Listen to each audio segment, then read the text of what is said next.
बिस्मिल्लाहिर्रहमानिर्रहीम। अभी हम अटक जेल की तरफ जा रहे हैं। कल से पूरी कोशिश है कि खान साहब से हमारी मुलाकात करवाई जाए।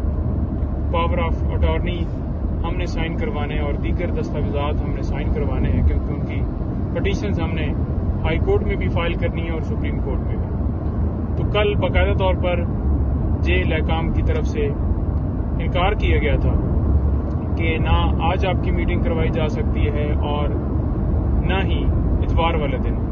तो हमारी गुजारिश थी कि हमें मिलने दिया जाए। आज बाकायदा तौर पर अभी हम जाएंगे, उनसे रिक्वेस्ट करेंगे और एप्लीकेशन भी देंगे एडिशनल होम सेक्रेटरी साहब को और जो सुपरिटेंडेंट जेल हैं उनको कि हमें मिलने दिया जाए, और साथ में ये भी इस्तदा करेंगे कि वहाँ पर जो सहूलियात साबका वज़ीर आज़म को कानून के मुताबिक मुयस्सर होती हैं वो भी उन्हें दी जाएं, जो कि अभी तक हमें नहीं पता कि वो किस पोजीशन में है, किस हाल में है, और अभी तक हमें कोई इजाज़त नहीं दी गई। बहुत शुक्रिया।